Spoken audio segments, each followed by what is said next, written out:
Happy Homebrew Wednesday, my brewing brothers and sisters. Big cheers.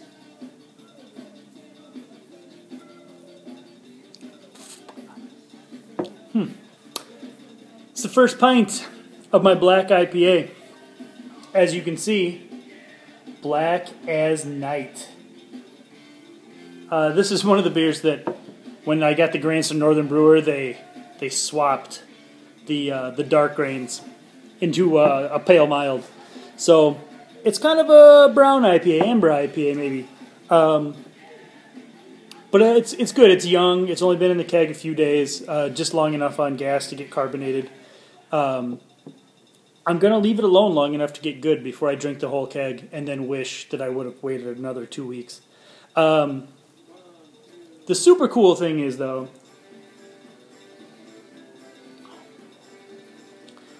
this is a hoppy beer. 3 ounces of dry hop. Not a hint of butter anywhere. No butter. No butter. I don't know why, but I'm okay with it. It's good. It's really it's on the dank side of an IPA, which is generally not my style, but I think it's going to be good. It just needs time in the keg to hang out. You probably can't see it, but it's pretty. I mean, it's pretty cloudy. So cloudier than most of my beers come out. But we'll see. So I'm so happy with my not butter IPA that I'm doing a weekday brew day. In the middle of it right now. We're actually mashing just over there. Doing a smudge, single malt and double single hop. It's basically a Citra mosaic smash with Golden Promise as the base malt. So I'm going to shoot some footage of that. So why don't you come along? Cheers to no butter.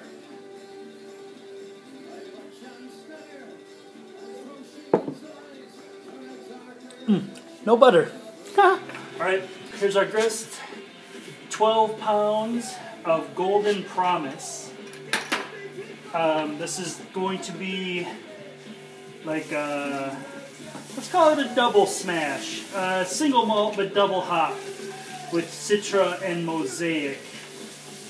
It's kind of going to be modeled on a beer called Todd the Axeman. That is a newer surly beer from Minneapolis. I think it's tap room only or maybe kegs only. I know they don't package it yet, which is a tragedy because with 2 little kids, it's hard for me to get to the brewery as much as I would like to. And it's one of the better IPAs I've ever had. So that's going to be what I'm shooting for. A big tropical, big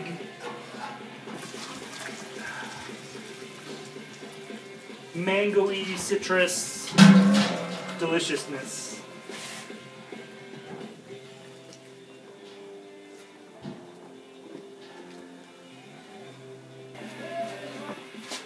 Okay, here's one of the joys of living in my climate.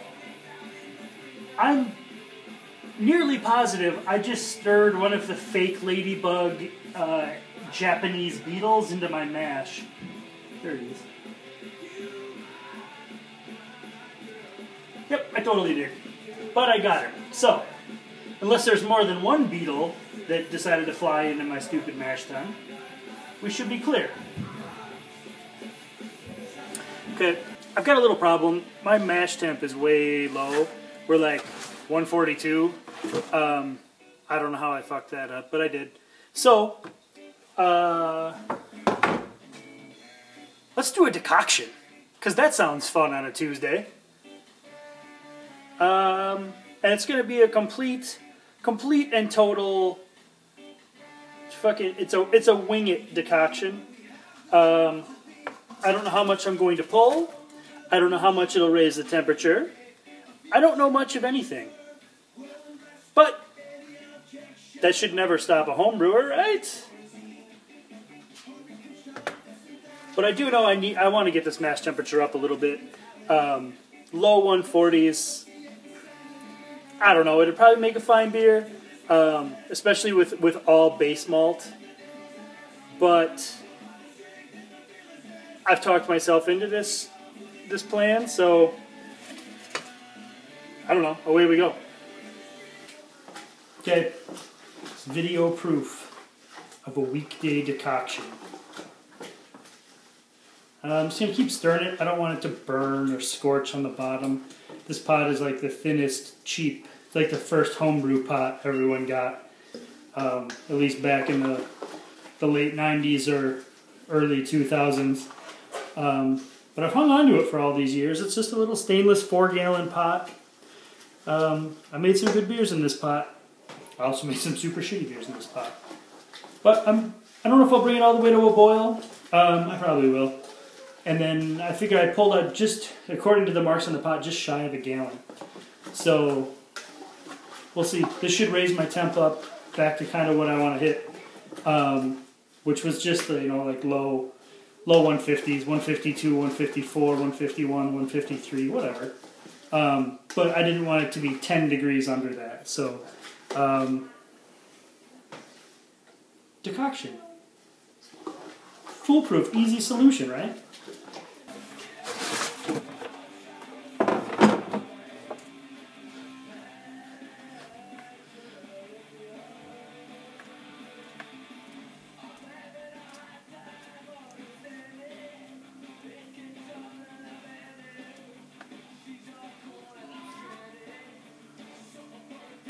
$149, $150. I'll take it. That's where it's gonna stay. No more decoction. That made my baby fall in love with me. 1 ounce Simcoe first wort hop.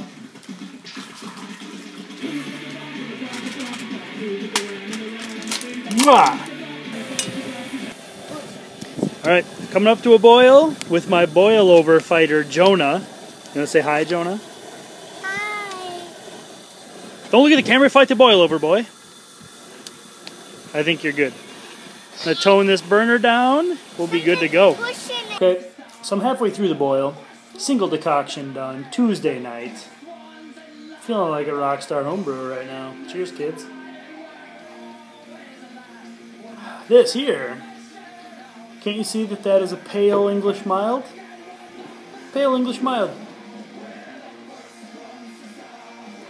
It's going to be a pretty solid little beer for summer. If it won't make it to summer. I don't know who I'm kidding. After being in the keg for a few days, the roast flavor is kind of nice. But it's still got the kind of the undertones of the buttery, biscuity, not buttery, but biscuity, for sure.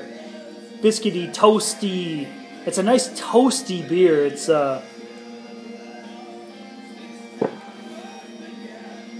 yeah. And it finishes so dry and so easy. It's, I mean, it's right around 4%, maybe a little, or just a shade under 4% ABV. So, man, that'll be all right. 5-minute hop drop. Mosaic Citra.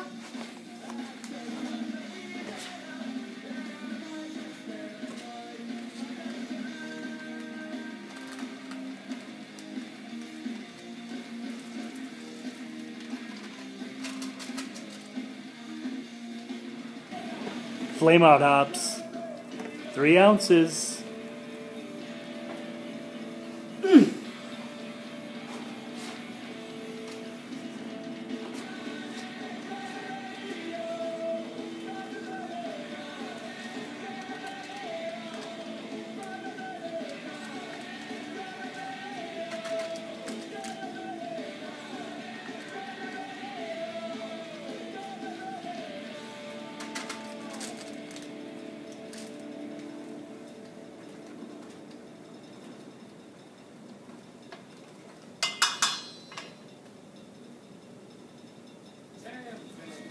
So with that, I give you Bucky the Axeman.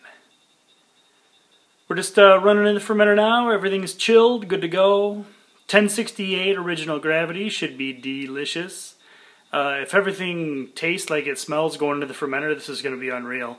And this has still got at least 3 ounces of Citra and Mosaic to go into it. So this is going to be good. I'm seriously happy about this whole deal. So there you go. Tuesday night single decoction IPA brew day.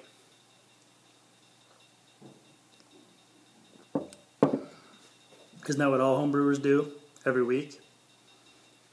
Happy Homebrew Wednesday, kids. As always, Yandu. And this week of all weeks, on Wisconsin.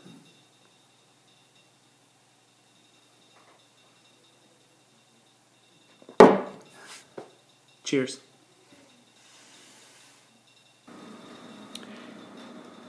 And P.S. Since Bucky the Axeman is going to stay outside the fermentation chamber because something super secret and super hyper local is in the fermentation chamber, I had to bust out a S.J. Pour inspired carboy cover. Cheers, S.J.